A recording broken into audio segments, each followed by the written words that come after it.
We know that the city is working on it, we know that Winnipeg Transit is working on it, and we're pleased at this point with their level of responsiveness to our concerns. University of Manitoba Students' Union President Prabhner Singh says they surveyed a smaller number of students, and the overwhelming majority had a negative experience with the new system. Students are being skipped because the buses are overcrowded and they're late to class.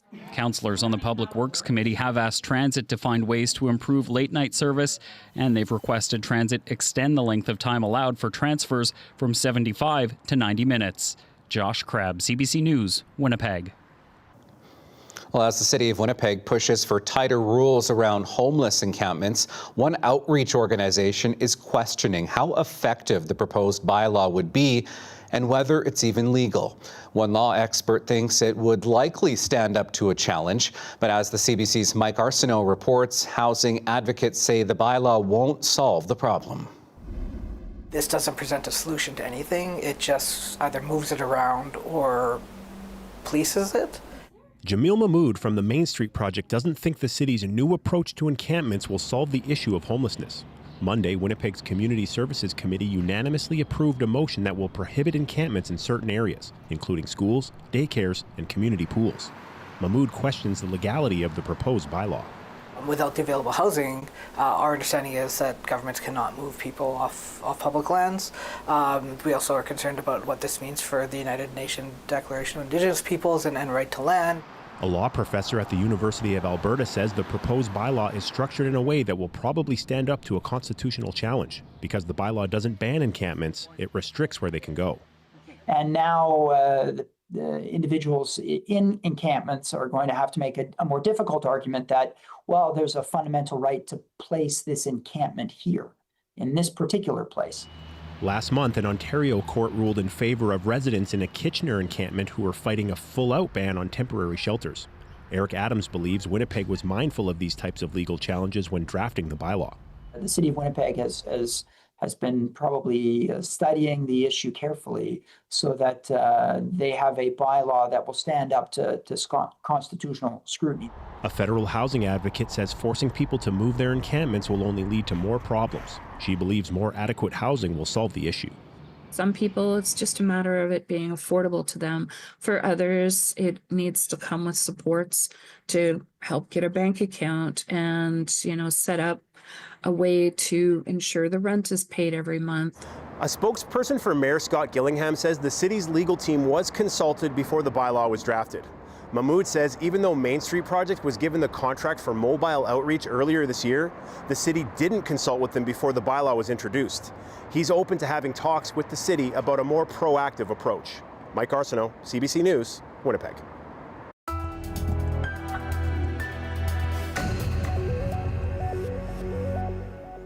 Provincial investigators allege a wildfire near Lynn Lake started at a burn pile at a nearby mining site.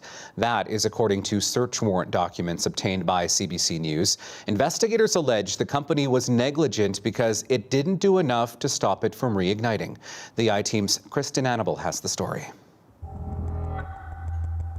This spring, out-of-control wildfires reached within 7 kilometers of Lynn Lake, forcing its some 600 residents to evacuate and eventually destroying dozens of properties and cottages. They built these cabins to retire in and they lived their lives there, and now they've got have nothing. It's quite devastating, really. While the community was temporarily allowed to return in late June, a second unrelated fire broke out a week later, and they haven't returned since. Now, CBC has learned that investigators with Manitoba Conservation have been looking into the cause of the first fire for months. Search warrant documents say those investigators believe the fire started at the Alamos Gold site and the company didn't do enough to suppress it. They are now looking at possibly charging the company under the Wildfires Act. Search warrant documents say it started on May 7th after an out-of-control fire escaped from Alamos Gold's permitted burn piles. They reignited because no water suppression occurred on the piles, the investigators found. The investigation showed the company was negligent in ensuring the fires that occurred were properly extinguished. The fire was under control for a few days before it reignited on May 20th at the same site. The mayor of Lynn Lake says this is tough news to hear. It's a tough pill to swallow, knowing that it's not something that just spontaneously happened. The Alamos Gold Mining Project opened this March, breathing life into a dying town. A spokesperson for the Toronto-based company disputed what investigators found. They said they had a permit for these fires, and they were done in accordance with provincial laws. In all conversations with Manitoba conservation officials, there was no discussion about lack of compliance in relation to fire suppression equipment, and in fact, all required equipment was available. A spokesperson with the Manitoba government didn't respond to the statements made by the company, saying the investigation is ongoing. Kristen Annabelle, CBC News, Winnipeg. Now, following CBC's reporting on this story, Alamos Gold released a new statement saying they take issue with the allegations. They said Manitoba's Wildfire Services took the lead on fire suppression on May 8th and will fully cooperate in an investigation. Meantime, Manitoba Hydro says it has restored power sooner than expected in wildfire-impacted communities. Power was restored to Lynn Lake today. Matthias Cologne, Cree Nation, and Opipon-Napawin were restored yesterday, and in Leaf Rapids on Tuesday. Hydro credits the weather, reduced fire activity, and adequate supplies on getting power back on sooner. And wildfire evacuees from Leaf Rapids won't be going home tomorrow as planned. In a social media post, the town says the return is being delayed in order to come up with a plan to replace fridges and food ruined during the lengthy power outage. The province is to meet with evacuees tomorrow morning.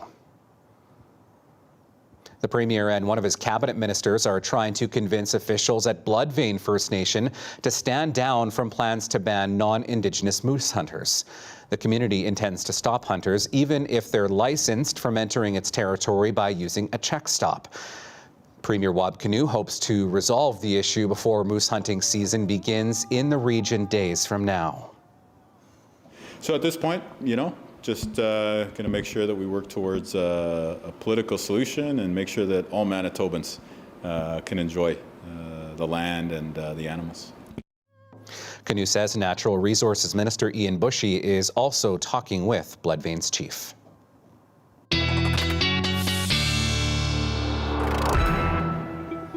All right, time for our first check on our forecast. CBC weather specialist Marjorie Dowhouse joins us, playing a little bit of musical chairs today. And Marge, a bit wet across parts of the province through the day today. It was. We actually started off with some rain this morning, not only here in Winnipeg, but parts of the Westman region as well.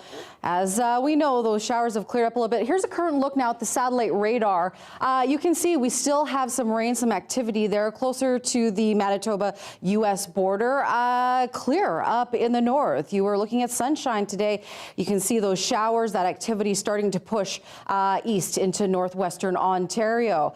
A look now at tonight's skycast. Well, we're looking at a low of 17 degrees here in Winnipeg. Some showers, some thunder showers actually expected overnight. Wind out of the south at times gusting to 30 kilometers per hour.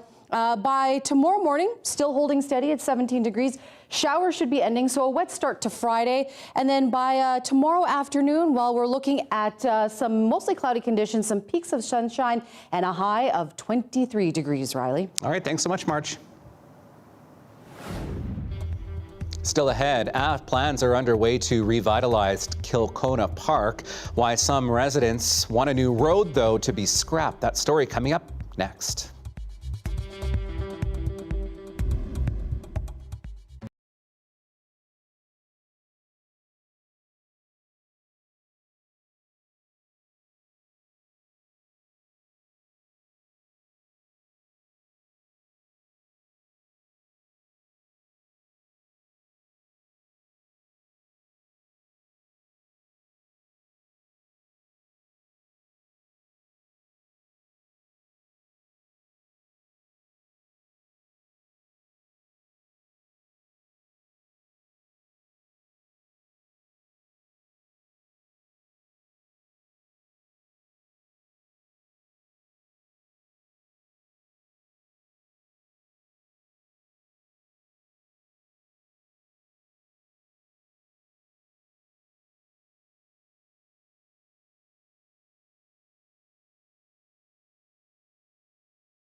Dog owners in North Kildonan say the city is barking up the wrong tree with plans to build a road through their neighborhood dog park.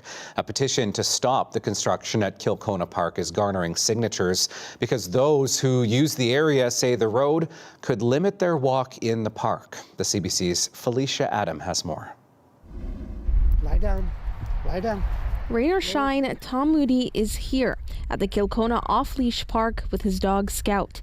It's a place of community for Moody. It's an integral part of my life. It's a daily routine. But a plan to pave this road could cut off that community from some areas of the park.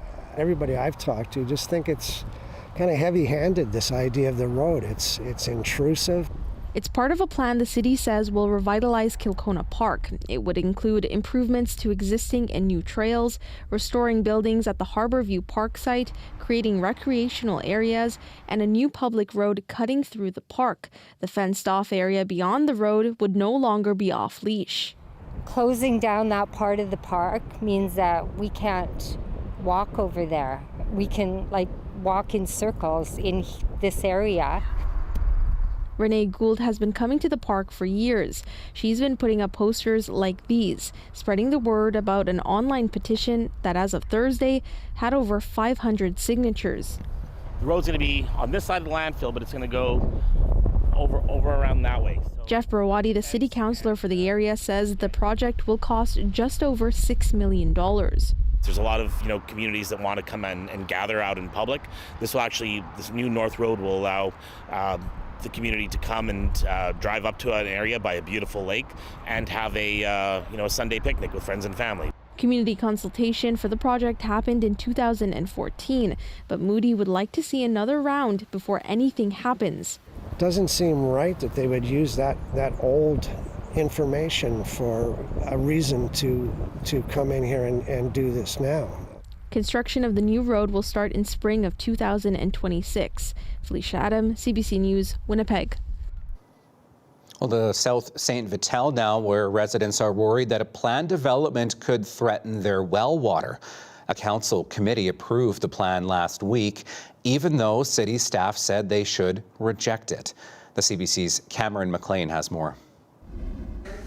Kerry Thatcher worries about what could come out of his tap if a nearby planned housing development goes through. Christie Road people are here, and there's wells there already that can no longer be used. So this is not like an academic problem. It's already happening. He's hosting a gathering of people in the area, concerned about plans to build 23 lots on this land in South St. Vital, known as Damon Farm. Mildred Smallwood has lived here for 52 years. She says her well water is no longer safe to drink. It would dissolve aluminum. I had an aluminum kettle, and before I knew it, it was leaking. City water and sewer services do not connect to houses in the area. Many people rely on wells, but every new well dug into the underground aquifer pulls in salt from an area west of the Red River.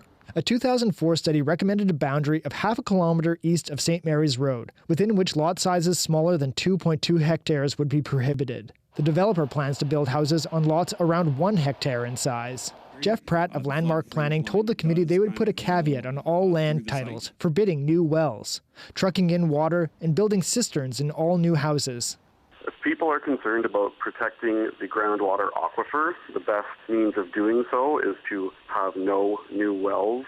Any talk about using larger lots with fewer wells is not the best means of protecting the aquifer.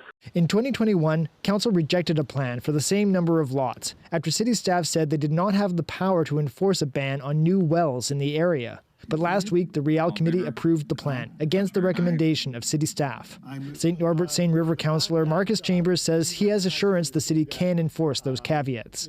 I'm also working on a bylaw, on a motion that will inspect, maintain, and ensure that no wells are dug in that protected area for 2-acre properties. If council approves the development, this road will serve as the entrance to 23 new properties here on Damon Farm. People already living in the area worry about what the long-term impacts of that decision could be. Cameron McLean, CBC News, Winnipeg. A Manitoba man convicted of sending bombs through the mail was back in court today. Guido Amsel tried once again to be released from prison after being sentenced in 2018 for sending bombs to his ex-wife and 2 lawyers. Amsel represented himself at his hearing. He was seeking to be released from prison on the grounds that he is being detained illegally. He argued that he has already served enough of his sentence and that he should get out, and raised concerns about his convictions. But prosecutors said Amsel was given a life sentence, so he is not being detained. He's serving time. They said his other concerns could have been addressed through an appeal, but Amsel didn't meet the deadline. The judge dismissed the motion.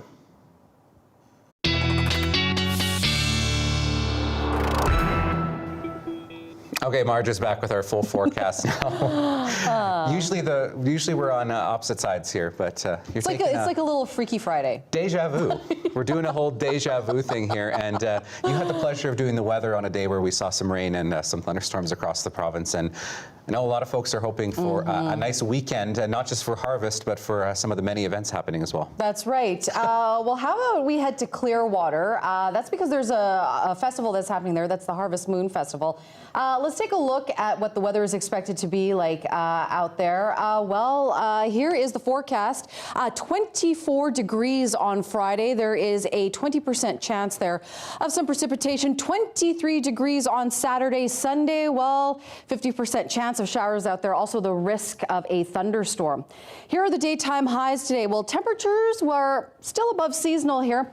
18 degrees is what we saw as the high in Gimli, 18 in Portage. We got up to a high of 20 degrees in Winnipeg, 20 as well in Brandon. Here's a look at what's coming up. So here are the showers that we had today. Still the chance of some showers here Friday morning. But as we saw there in the forecast, starts to clear out. We're looking at a mainly cloudy sky here in southern Manitoba. Sunshine and clear up to the north. Saturday, well, we could see some activity pushing in there into the southwest. This is what we're looking at here, is some showers Saturday evening, overnight into Sunday. By the time we get into Sunday, those should start to clear out. Projected rainfall, where we're looking at heavier amounts. Look at that, Melita, 84 millimeters expected, 25 in Brandon, 62 in Portage. We're looking about 11 here in Winnipeg. This is from Friday to Sunday. Fog is expected tonight here in Winnipeg, and you can see there the visibility. It will start to clear out by Friday morning. Just something to keep in mind if you have to drive on the highways there, is that fog could affect your visibility. Here's a look now at the projected highs for tomorrow. Well, we're looking at temperatures still above seasonal, high of 23 degrees here in Winnipeg, 22 in Portage, 22 in Brandon as well. Look at that, pairs of 22s in Lynn Lake and the Paw. Look at your 5-day extended forecast now in Winnipeg. Well, there's your chance of a morning shower on Friday, 26 with some peaks of sunshine on Saturday, 27 but breezy on Sunday. And then here's another chance where we could see some activity, precipitation, chance of a thunderstorm on Monday, 23 degrees, high of 24 under a mix of sun and cloud. I'll have your regional forecast coming up, Riley. I like the phrase, peaks of sunshine. It's right out of my playbook. Oh, I agree. Thanks, Marge. Thanks. All right, here is a shot of the Golden Boy and some of the downtown buildings as we head to break here, courtesy of CBC drone operator Trevor Bryan out earlier this week. We have much more ahead right after the break. Stay with us. We're back.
Prime Minister Mark Carney has unveiled a list of 5 major infrastructure projects to boost the Canadian economy in the face of a U.S. trade war.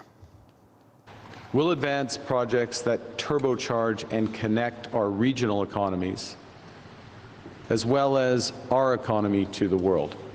Projects that diversify our products and markets. Projects that create hundreds of thousands of high-paying careers, good union careers for our workers. The initial projects include expanding LNG production in BC, an Ontario nuclear reactor project, and upgrading the port in Montreal. Mining ventures in Saskatchewan and BC are also part of what the government is calling nation-building projects. Carney says the 5 big projects will generate more than $60 billion for Canada's economy.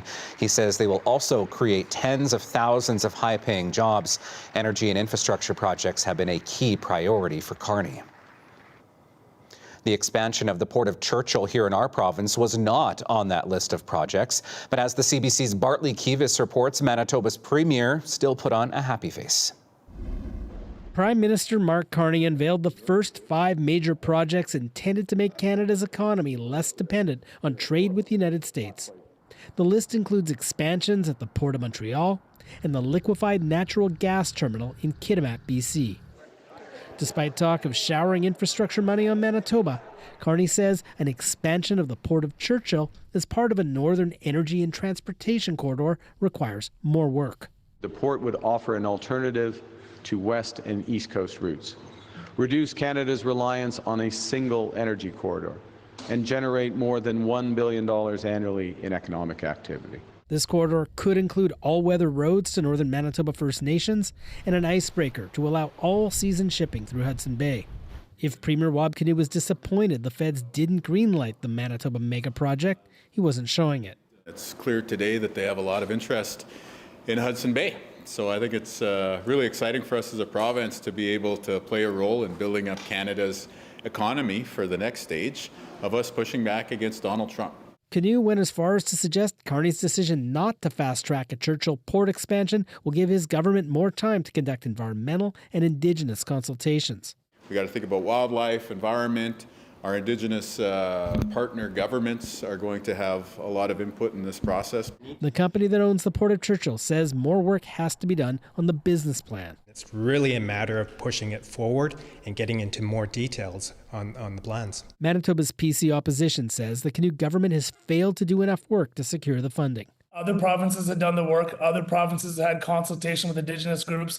This province is falling behind. Clearly, it's embarrassing that this premier thinks this is a positive announcement. We won't have to wait long to find out if Carney plans to show Manitoba the money.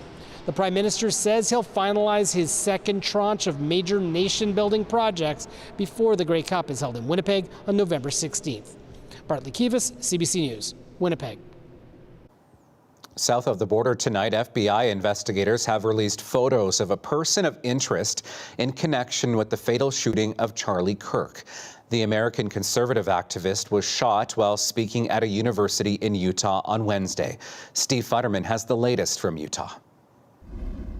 Early today, the FBI released these 2 images. The young man dressed mostly in black, wearing a black cap and sunglasses. The goal in releasing them? The hope that someone might know the person and contact police. At their morning news briefing, a major break in the case. Investigators announced they had recovered what they believe is the weapon used in the killing of Charlie Kirk. It is a high-powered bolt-action rifle. That rifle was recovered in a wooded area where the shooter had fled. The FBI laboratory will be analyzing this weapon. And authorities say they were actually able to trace the suspect's movements before the shooting and afterwards. We are confident in our abilities to track that individual. If we're unsuccessful in identifying them immediately, we will reach out for the public's help and the media's help in pushing those photos. The shock still hasn't worn off here. A small memorial has been set up. People showed up today bringing flowers. Charlie Kirk is being viewed today by both sides of the political aisle as a talented and charismatic political organizer. But after that, there are some key differences. Conservatives view Charlie Kirk as a champion of liberty, And while most Democrats, including former Presidents Joe Biden, Barack Obama, and Bill Clinton, along with California Governor Gavin Newsom, have strongly criticized his death, many Democrats say that at times Charlie Kirk was a divisive figure. Steve Futterman for CBC News, Orem, Utah. Overseas, British Prime Minister Keir Starmer has fired his ambassador to the U.S. over his relationship with convicted sex offender Jeffrey Epstein. Earlier this week, American lawmakers released a book of messages given to Epstein on his birthday in 2003. It contains a note in which Peter Mandelson describes Epstein as, quote, his best pal. Starmer stood by Mandelson despite the revelation, but changed course on Wednesday following the release of emails between Mandelson and Epstein. In them, Mandelson expressed support for Epstein, who served 13 months in prison after pleading guilty to prostitution charges in 2008. The British government says that Mandelson had never disclosed the extent of his friendship with Epstein, who died in jail in 2019. NATO members are on high alert following a Russian drone incursion into Polish airspace. Polish and NATO forces shot down some Russian drones on Wednesday, while others fell to the ground in eastern Poland. The UN Secretary Council will convene to discuss the issue on Friday. Chris Brown has more. So far, NATO's response to the Russian drone incursion into Poland has been almost exclusively with words, invoking Article 4, consulting, talking, condemning, and investigating precisely what happened. Donald Tusk, the Polish Prime Minister, visited some of the fighter pilots who shot down those drones and promised them, "You will not be alone as you protect Europe. We'll ensure our allies fulfill their commitments." But how exactly should NATO do that? Because the drones are just the latest Russian provocation, which has also included things such as jamming the GPS signals of commercial aircraft and committing sabotage in multiple European countries. Some analysts want to see a strengthening of frontline aircraft and air defenses. Italy's foreign minister called for more economic sanctions. We stand in full solidarity with Polish people after the unacceptable violation of their airspace. We are and will remain fully engaged with Ukraine. The coalition of the willing has clearly reaffirmed our common goal and commitment to achieve a just and lasting peace in Ukraine and provide strong security guarantees to help preventing future attacks. Ukraine's President Volodymyr Zelensky says NATO and Ukraine should commit to work together to shoot down all Russian drones, no matter what country they fly over, something NATO has thus far opposed. The concern, though, is that Russia is going to keep pushing, keep probing, keep looking for weakness if there is not a response.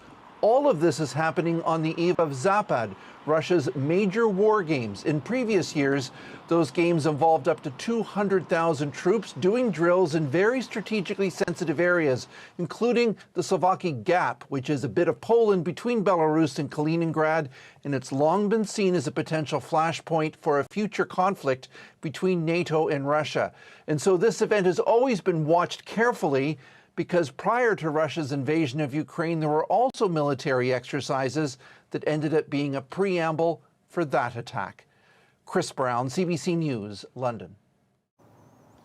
Qatar is planning an emergency Arab Islamic summit starting on Sunday. It comes after an Israeli airstrike hit its capital Doha, killing several Hamas members on Tuesday. Qatari officials warn that the attack by Israel could derail negotiations for a Gaza ceasefire and hostage release. Sasha Petrusik reports from Jerusalem. Qatar and the Arab part of the Middle East is continuing to respond to Israel's airstrikes in Doha earlier this week. They've announced an Arab Islamic emergency summit to be held in Doha on Sunday and Monday. Many of those countries, including financially the strongest ones in the Arab world, have come out and backed Qatar criticized Israel and its actions as being criminal, cowardly, and the product of state terrorism. So we will be seeing representatives from Saudi Arabia, from the UAE, and others who will be showing up, if nothing else, to show their solidarity against Israel. Now, there has also been some blowback from the United States on this issue. We're hearing from Axios in Washington that there was a tense call between U.S. President Donald Trump and Israeli Prime Minister Benjamin Netanyahu after these strikes, where Trump demanded that Netanyahu promise that this will not happen again, that Israel will not strike Qatar anytime in the future. That's not quite clear, though, from what we are hearing from Netanyahu. And I say to Qatar and all nations who harbor terrorists, you either expel them or you bring them to justice. Because if you don't, we will. It's been like in a very systematic way, trying to undermine any chance of stability, any chance of peace, and any chance of retrieving his own hostages. And these attempts, like we witnessed them in many occasions throughout the negotiations. Mediators like Qatar and Egypt and many others, even here in Israel, have criticized Netanyahu. Nonetheless, Qatar is saying that it will continue its role as mediator, and that probably means that there will be Hamas officials still in Doha and perhaps risk another Israeli strike there. Sasha Petrusik, CBC News, Jerusalem. Coming up, calls for bail reform have been growing in our country. It comes amid a string of high-profile cases involving those on release in our province. We'll hear from Manitoba's chief provincial judge on what the challenges are. Stay with us.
A rapidly spreading pest is destroying the wild rice harvest in northern Saskatchewan. Rice worms are threatening the crops harvested by Indigenous communities for generations. As Alexander Silberman shows us, harvesters and scientists are teaming up in the search for a solution. On remote northern lakes in Saskatchewan's boreal forest, Phyllis and Tommy Smith are ready to harvest their dense patch of wild rice, a traditional food for Cree communities here for generations.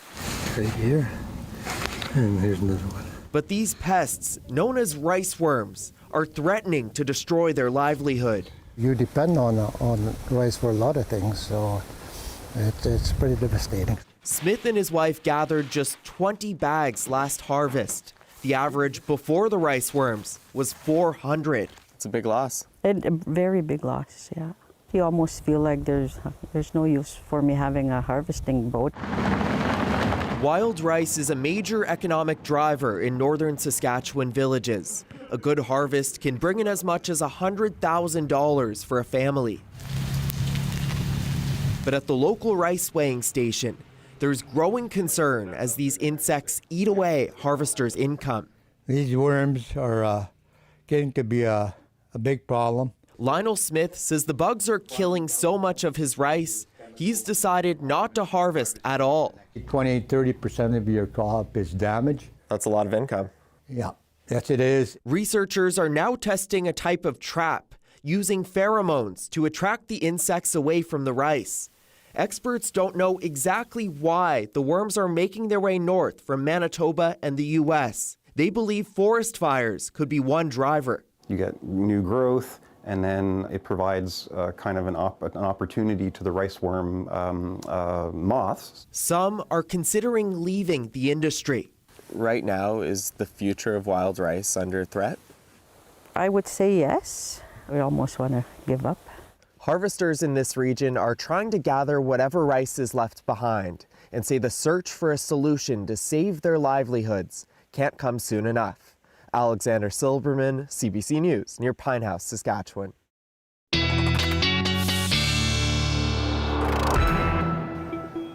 Okay, Marge is back with our full forecast now. Usually we're on opposite sides here, but it's like a little Freaky Friday. Deja vu. We're doing a whole deja vu thing here, and you had the pleasure of doing the weather on a day where we saw some rain and some thunderstorms across the province. And I know a lot of folks are hoping for a nice weekend, and not just for harvest, but for some of the many events happening as well. That's right. Well, how about we head to Clearwater? That's because there's a festival that's happening there. That's the Harvest Moon Festival. Let's take a look at what the weather is expected to be like out there. Here is the forecast. 24 degrees on Friday. There is a 20% chance there of some precipitation. 23 degrees on Saturday. Sunday, 50% chance of showers out there. Also the risk of a thunderstorm. Here are the daytime highs today. Well, temperatures were still above seasonal here. 18 degrees is what we saw as the high in Gimli, 18 in Portage. We got up to a high of 20 degrees in Winnipeg, 20 as well in Brandon.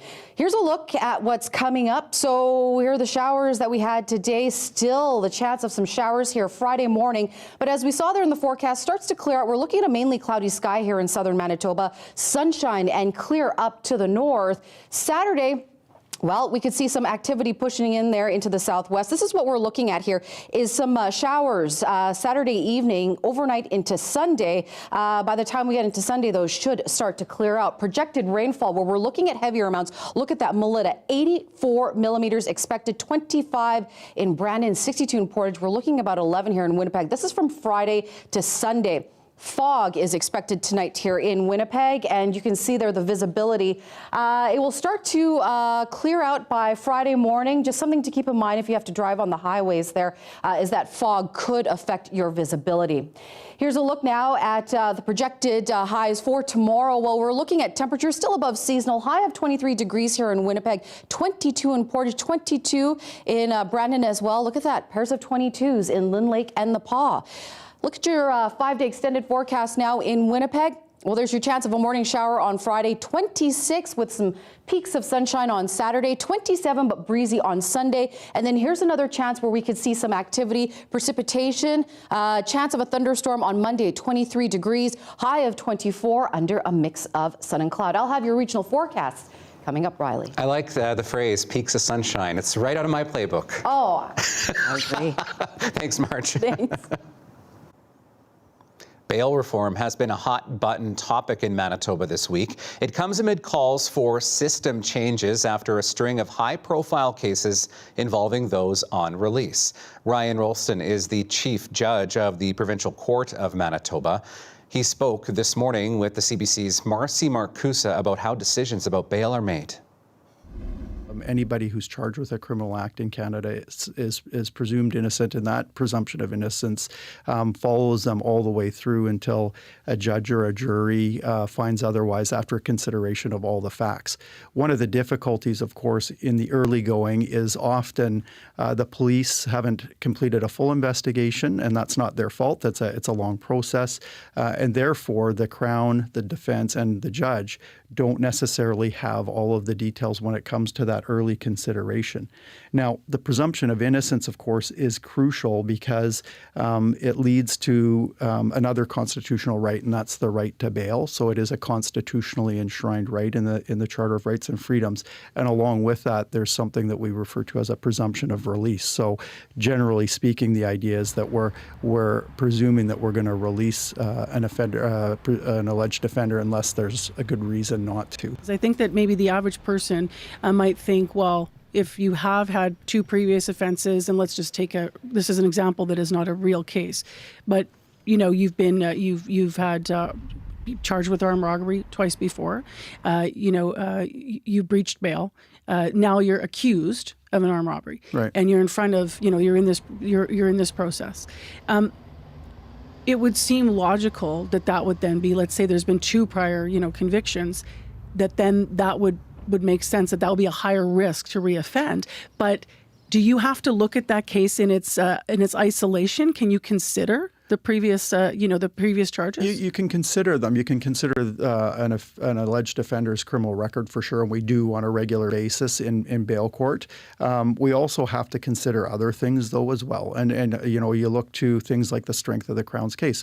What is the case against this person at this stage in the proceedings? And oftentimes you'll hear lawyers argue about there is a history here, but in this case, it's not a strong case. It's an identification case, and they may have the wrong person here, so that has to be factored in. The big other component to this that we haven't really talked about is what is the plan for release. So, leaving aside your example, but maybe focusing on something that's a little more simple. If we have somebody who has, let's say, substance abuse issues, their offending in the past seems to be tied to substance abuse. The allegations seem to be related to substance abuse. Logically speaking, if we can ensure that person is not using substances, then there's no reason why they can't be in the community, as long as they can stay sober. There's levels of bail reform that could be possible. There's sweeping reforms, but then we've talked about assessing risk. And if you have someone that's, committed, maybe they've been shoplifting twice, and then now, that would mean that everybody then is not going to be, getting bail. The risk will be assessed differently. But then there's also sort of levels where people think about, the most violent offenders, which we talked about earlier. Is there room for the system to change, in your view, around improving the bail system in this country around those that are violent repeat offenders? Well, that's a tough question. Let me just say that it's difficult to envision a world where bail is not a part of the system. It's got to be part of the system. When somebody's put in pretrial detention, you can see very quickly that their life is put into chaos. If they have a job, that job's probably gone. In many cases, if they have a home, that home may well be gone. and this is for somebody who's presumed innocent. You have to remember that there are people who are charged with offenses who are found not guilty of crimes down the road. The time that people spend in pretrial detention isn't something that is in any way returnable to them, especially when they've suffered some of those consequences. So I think that we have to be mindful of that when we look at bail reform. And that's not to say that there isn't, certainly room and many amendments have been made that focus on some of those violent offenders. As you open up the criminal code, those provisions are changing on a daily basis. So I think that, could they make more reforms? I'm sure they're probably going to try. Okay, still ahead. Rappelling down a building to big smiles below, these superheroes try to brighten the days of kids in our daily lift. And Marjorie Dowhouse has our 7-day forecast, and we come back. Stay with us. We're back in just a moment.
Okay, so a foggy and a wet start to the day tomorrow here in Winnipeg. We're looking at a high of 23 degrees and then a little bit more cloudy conditions once that rain starts to clear up by the afternoon. 26 on Saturday as those above seasonal temperatures continue. Breezy, sunny on Sunday, 27. Chance of showers on Monday there, 23 degrees with the risk of a thunderstorm. 24 for Tuesday, 24 for Wednesday as well under mainly sunny conditions. And then another chance we could see some more showers on Thursday, 23 degrees. And it looks like, Riley, that forecast all above seasonal. So we're squeezing out just a little bit more summer. Even the overnight temperatures still warm for this time of the year. Yeah. Well, being in hospital, Marge, is no fun, but kids at Regina's General Hospital had their days brightened by some surprise guests on Wednesday. That's right. Some of their favorite superheroes, who also happen to be members of the Regina Police SWAT team, rappelled into the courtyard for a visit. That is our Daily Lift.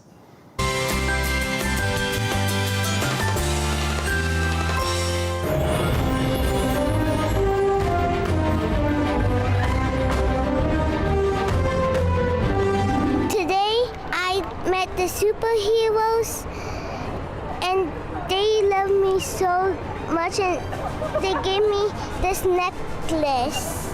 And how did that make you feel? Happy. We're all fathers on this team. We all have children. I have 3 myself. And so children, they're just a special part of our lives. And we know we have friends on the team and we all know someone and have had kids that are sick and been in hospital for a significant amount of time. And we know the strain that that puts on families and the children themselves. And we just wanted to provide some joy. I saw Deadpool, Batman, and all the other 5 superheroes. The kids, they're just smiling and clapping and just looking so excited for this to be going on. To have the guys hanging outside the window doing fist bumps and that through the window, and then to come in the unit, just was amazing for them.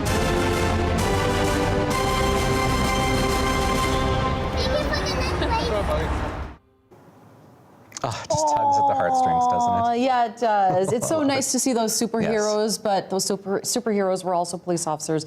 Come out and get back. You know what? You are a superhero for not having done weather for a couple years. You did pretty darn good tonight. It's like riding a bike. Exactly.